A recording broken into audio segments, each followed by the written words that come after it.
Yeah, those are some of the data that was so amazing to see. So yes, these soil health management practices help improve the water holding capacity. It helps improve the roots resilient in the soil, even in dry conditions, and they all add up to this amazing farm that we saw in Thomasville.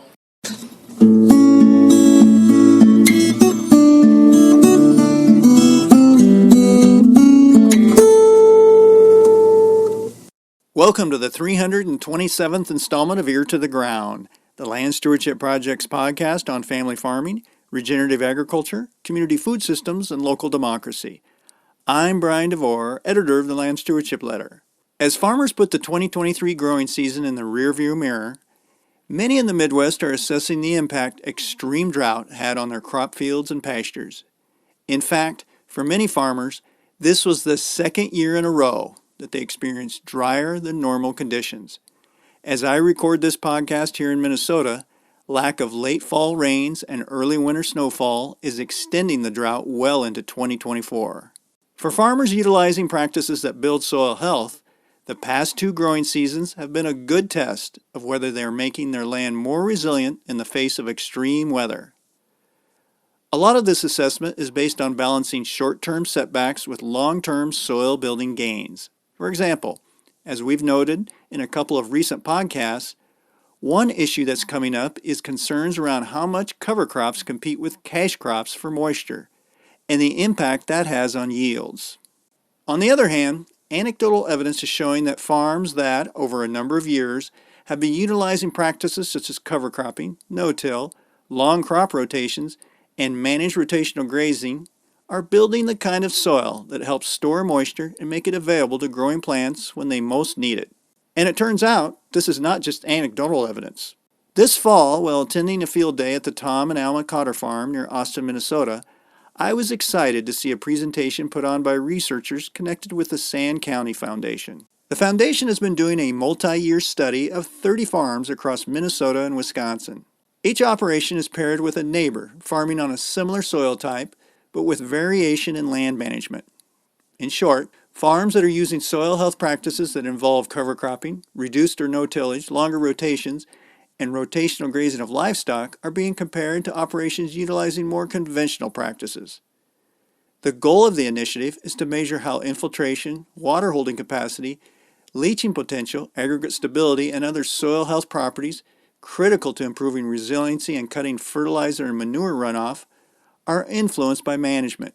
The Cotter's Farm, which for the past several years has been utilizing numerous soil health practices to produce crops and livestock, is one of the operations participating in the side-by-side comparison. During the field day, Samuel Quach, an agricultural field data scientist for the Sand County Foundation, presented data showing how the Cotter Farm's soil health practices are building the kind of environment that's allowing the family to grow good crops even in the midst of a drought. It turns out that this tracks with what the researchers are seeing on other farms participating in the study. Final results won't be ready until sometime in 2024, but the project's preliminary findings already provide some solid scientific backing to what farmers are observing in their fields and pastures. More roots in the ground for a longer period of time equals better management of moisture and nutrients. After the field day, I talked to Samuel, along with Heidi Peterson and Anurada Garg, about the Foundation's Show Me the Data research project. Heidi is the Vice President of Agricultural Research and Conservation for the Sand County Foundation. Anurada is a postdoctoral researcher at the University of Minnesota's Department of Soil, Water, and Climate. Heidi started our conversation by describing the overall project and what they hope to learn from it. So it is called the Show Me the Data, Empowering Conservation Champions with Innovative Real-Time Soil Metrics project, and it was funded by the Environmental Protection Agency through a farmer-to-farmer outreach grant. And we have 30 farmers across Minnesota and Wisconsin. They're paired up. What we are hoping to do is show that by managing with a soil health system that you will improve your climate resilience. So that means increasing infiltration, reducing erosion, improving your water holding capacity within the soils as well. So when there are extreme precipitation events, that water is not ponding, it's infiltrating through the soil and getting down to the roots where the plants can use it rather than running off and causing water quality concerns. And then also, on the opposite side, if there's a period of extreme drought, like we've been having recently, that the soils are still able to provide that water content to the plant so that they can maintain their productivity. So it's 30 farms, and they're just generally where they kind of, what's the general location in Minnesota and Wisconsin? Well, we selected all different regions because we wanted to show that depending on where you are, the variation is going to change. So there's a cluster in southeast Minnesota and a cluster in southwest Minnesota, and there's even a pair of sites that are north in potato country in the very sandy soils, and those are irrigated sites. And then across Wisconsin, we have within Dodge County, and then also southeast in Racine County. These are, you mentioned the potato, and then the others are crop, some livestock, or what's the kind of farming are we seeing? We wanted to capture all different management. So, and that was the goal. And so we try to have the variety of soil health management principles, and that includes, yes, some integrate livestock grazing. Some of them may have no-till or reduced till, whereas others are using cover crops. We also have one with hemp, we have sunflowers, we have corn, soybean, just all varieties of crops that are grown within the Midwest. And this is a multi-year, or is this the last year, or how many years is it? It's a 3-year project. This is the last year funded through the EPA. Okay. What we hope to do, though, Brian, is we want to extend the grant, get some additional funding so that the farmers that have been managing a conventional system, they're ready to make a shift. They are expressing interest, and a lot of that came from that peer-to-peer network, talking with their neighbor, learning why, and seeing the results of the data that's all provided real time right to their cell phones. And so we're hoping that we can help them implement the practice and then allow them to continue to see the change observed with that data as it's continued to be collected. Yeah, Anuradha, can you talk a little bit about some of the way, some of the parameters of the research you're doing, kind of what you're looking at? When we talk about soil health can be looked from 3 different aspects. It's the physical health of the soil, it's the chemical health, and the biological health of the soil. So when we talk about physical health, it could be in terms of the aggregate stability of the soil, what is the water holding capacity of the soil, how good it is in infiltrating the water it is receiving. And when we talk about the chemical health of the soil, it could be different parameters that we are looking at. What is the pH of the soil? We have an ideal pH that should be maintained for different types of soil. What could be the ionic concentration that includes calcium, magnesium, potassium, and like that. And we also have percentage-based saturation, that is a parameter that is used, which is calculated based on all these ionic concentration. So it is a cumulative parameter. And if we talk about, I'm skipping a few parameters, but there are more. And if we talk about the biological health of the soil, it is mainly in terms of, additional to the active organic carbon content and the mineralizable nitrogen content of the soil. It is also the microbial properties of the soil, microbial content of the soil. So we have certain tests that we follow, for example, PLFA test, which gives us the ratio of different microbes that are present in the soil. The ratio that we see, for example, the ratio of bacteria to fungi and protozoa and actinomycetes. So all that concentrations give a very holistic picture how our soil should be and how it is right now. So it is good to look at all the data. So it's not just, sometimes we just have a visual picture of the soil it's holding right. So it should be a good healthy soil. But It's better to dig deeper and get all that picture, not regularly, but once in a while, at least once in a year. So, yeah, that gives us a lot of information about the soil health. That's a super good point because kind of in this part of Minnesota, in this part of the Midwest, with corn and soybean farmers in particular, the traditional soil test is I want to know how much NP and K I have, so that I can figure out what my corn yields will be come fall, that kind of thing. But this, like you said, is a much more holistic, big picture look that you're taking. So Samuel, you we're at the Tom Cotter farm today, and we had seen some of the practice. He's one of the farms that's part of this project, and so we had seen some of the practices he's doing and did kind of some real quick field testing to see the results of that, and we're able to kind of verify that he is a little bit on the right track, it looks like, with building soil health. But you presented on some results that you've been seeing, and it sounds like you were kind of struck by some of the results you saw. Could you talk a little bit about that? I'm particularly interested in his soil and the ability of some of these farmers, their soil, to manage water, because we are in the midst of a really severe drought right now. It's on everybody's mind. So if you could just talk a little bit about that. So as mentioned earlier on, the name of the project is Show Me the Data. So I'm very interested in working on the data and the data analysis to see what is going on. But to talk specifically about Tom's field, all the physical and chemical properties that was mentioned by Anuradha earlier on, about the active carbon, about the microorganisms, and they all help in the process of the water holding capacity of the soil.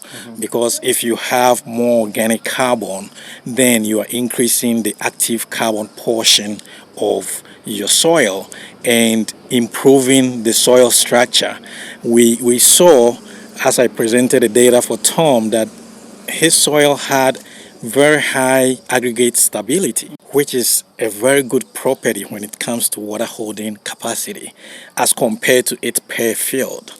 And we could see from the moisture content data that I presented that the crops are really absorbing the water. Even during this dry condition, they were able to, the roots were resilient. They were able to find the little water that is in the soil, and the trend we could see from the graph that they were absorbing some amount of water. And as Tom and others testified, and as we saw in his field, the crops are doing good. But when we compared to it per field, we could see that not the same reaction in terms of water absorption. So yes, these soil health management practices help improve the water holding capacity. It helps improve the roots resilient in the soil, even in dry conditions, and they all add up to this amazing farm that we saw in Tom's field. Yeah, and I want to go back to that, the roots, because that's something I think, even with cover crops, people say we shouldn't just be calling them cover crops. We should be calling them something else, because it's really not just about covering that soil. It's that root system that seems to be so key. Yeah, exactly. So sometimes all we witness is the above ground biomass, right?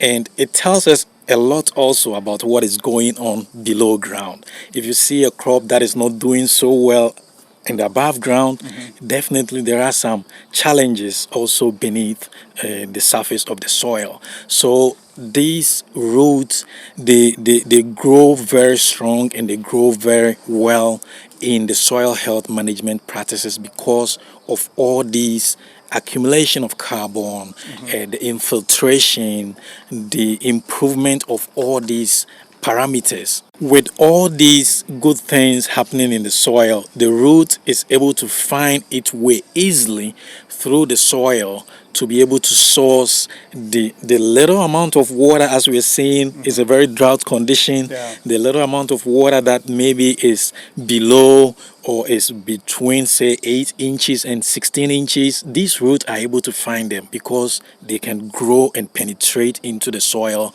with that amount of ease as compared to a conventional system where there is some form of hard pan being created beneath the surface of the soil, which creates all these challenges of the root penetrating. So yes, the soil health management practices is really helping the crop to grow and the roots to be resilient even in drought conditions. And the roots and the cover cropping plays a major role. But does no-till play a role too, the not disturbing the soil?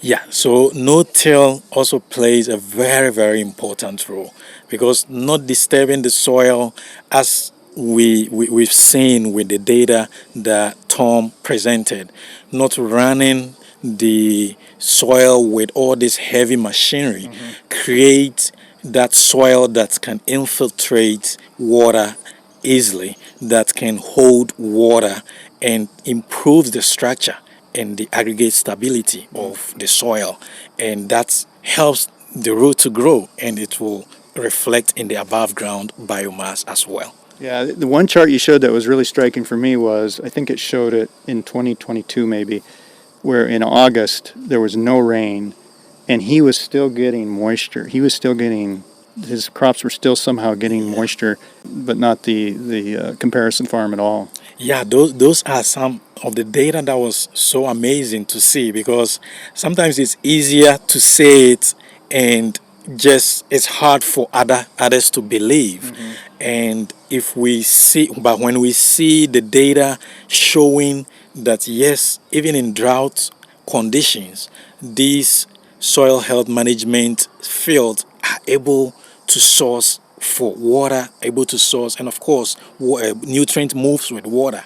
So if they can source for water, then it means they are absorbing nutrient as well, and this improves the growth and the overall yield as well. So I know you're just starting to dig into the data. Are you seeing this on other farms too, or is this unique, or you're seeing it on is this tracking with other trends that you're seeing? Yeah, that is a very good question. As we said earlier on, each field behaves differently. But this is a pattern that we are seeing in some of the soil health management systems. We see how all these come together to improve the water absorption by the roots of the plant through the soil. So yeah, we are not seeing in just the Tom's field, but we are also seeing in other fields as well. It seems like we're at a really neat spot where a lot of the farmers that I know were pioneers in regenerative and soil health practices were doing things that they were observing, but they weren't quite sure why they were happening. But now this almost seems like the science and some of the ways we can monitor soil health are catching up to what they were observing, if that makes sense. You know, that we're seeing these great soil tests, we're seeing these more holistic way of looking at the soil. I mean, is that something in your research that you're seeing? We're figuring out we're figuring out a way to learn more and verify what maybe we had observed, but we wasn't quite sure what the connections were. Yeah, I mean, that's a very good question, because that is the reason we are collecting a lot of data for all these sites. So we haven't got all the results yet, but from the prima facie, what we can look at the data collected so far is that when we compare two sites, for example, where one site has the soil health management practices and the other is still following the conventional ones, looking at just one parameter, for example, if we talk about active carbon content, maybe the data shows that the active carbon content is higher in conventional site. But is that additional data supporting that point? So that is why we are collecting all that data. And we did talk a lot about the practice of cover cropping today. So it's not just you are using some crop as a cover crop. You have to manage it well. You have to be very, very mindful in selecting the kind of crop you are choosing and how you are managing that, what time you are planting, and how is it. For example, I just attended a session yesterday where they were talking a lot about the root system of the cover crops that makes a difference. It helps. I guess it really just really reinforces how important observation is for farmers. Yes, And yes. David Kleinschmidt, who is one of the soil health specialists who spoke today, he talked a lot about not being a purist, being somebody who says, never going to do no-till. I'm always going to do it this way. That kind of defeats the purpose of this regenerative practices, where you're able to maybe roll with the punches a little bit and be flexible when we have a drought or when we have flooding or whatever, that you have to adjust your practices. So I think this kind of research kind of helps back up. Farmers can go out, maybe they have a simple way of observing. They're digging up soil, or they are doing a soil health test. But this kind of research can kind of, in their mind, go, well, yes, this backs up maybe what I'm observing just on my own very informal observation, and helps me justify adjusting the way I do things, that I shouldn't be stuck in a certain way, because nature can throw you a curveball all the time. That's totally right. And that is why it is recommended to always have your soil tested once in a while, so that you can have a deeper picture of what we are doing. For example, Swami will talk about the aggregate stability of the soil. So it involves and has a correlation with various things. What is the carbon content of the soil? What is the microbial properties of the soil? So it's always recommended to have your soil tested and get some of the research done, and have scientists and people from science involved in your field, so that you can have a better idea how it is performing. And if you want to change your current practices, yes, definitely that's the first step that you should be looking forward to, and not just jump into any practice that you think should be suitable for your farm. I'm going back to a point that I think, Heidi, you made, that one of the exciting things about this project as it wraps up is the farmers who were the quote-unquote conventional control group, they're seeing and they're like, oh, yeah, I'd like to learn more about how to adapt some of these practices. One of the results, I assume, or one of the goals of a project like this is to show, yeah, these practices do benefit the soil, and that can maybe help guide future science, maybe even the way we regulate certain practices, all sorts of things. But this also has another role, right? It helps kind of get farmers excited about taking a different approach to what they're doing. Yeah, I think it just really captures why collaboration is so important, and why establishing a peer-to-peer learning network is so critical, because it doesn't matter what is happening on your field in terms of the management.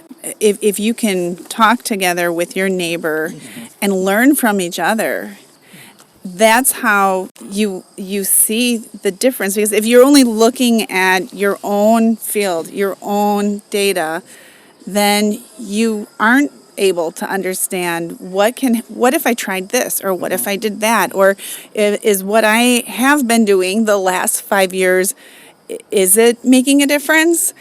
So I think that it helps both sides, and it's really it's really meant to be an opportunity to build that confidence to make in-season management decisions, but also next year's decisions. And when somebody is thinking of making a transition, it's that thought of it's all or nothing. But no, if you're going to try something new, just try it on a low-yielding area of your field and see what happens. And that's, I think, a great way to get the foot in the door and learn from the results, and then add more next year, or pick a different field next year.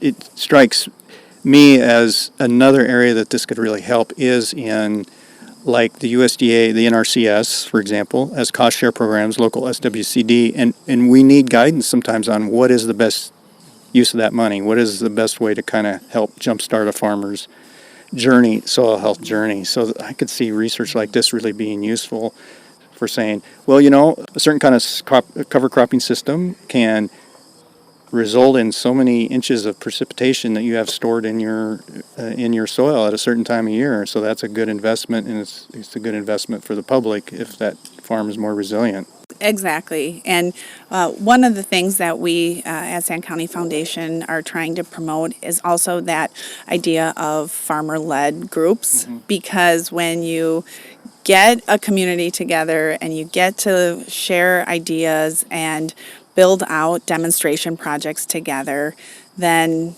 it's a great way to quickly spread the word about what's working, what's not working, because you're all in the same region, and most likely also experiencing the same issues, and so why not learn from each other's hiccups so that you can prevent somebody else from making those same mistakes. So that's what I really love about this project, is that we truly are all learning together, and we didn't know what the outcomes were going to be. As I think it was Tom, one of the soil health management champions, who said that, like, as Heidi mentioned, is helping everyone else also to get on board. Because if I have a neighbor who is using the conventional system and I share water with that neighbor, whatever happens in his field, directly or indirectly, can also affect maybe the practices that I am doing in my field. So this project really is great, and we are excited of how it's going. The farmers peer group, they're able to talk to their neighbors to show them what they are doing and what they are achieving in their fields, and this will help improve their farms together, and they will all get to benefit.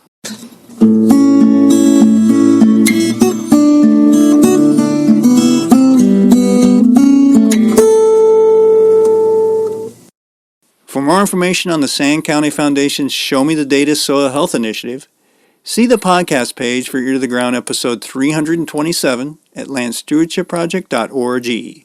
There you'll also find a link to LSP's Soil Health webpage, as well as related podcasts. If you have comments or suggestions about this podcast, contact Brian DeVore at bdevore@landstewardshipproject.org, or you can call 612-816-9342. By the way, it helps us greatly if you can give Ear to the Ground a rating on whatever podcast platform you utilize. And word of mouth is the best way to spread the news about our podcast. If you like what you hear, tell at least one person about LSP's Ear to the Ground. Thanks to Laura Borgendale, a Western Minnesota musician, for Ear to the Ground's theme music. And a special thank you to all of Land Stewardship Project's members who make initiatives such as this podcast possible. If you're not a member, visit landstewardshipproject.org to learn how you can support LSP. Thanks for listening.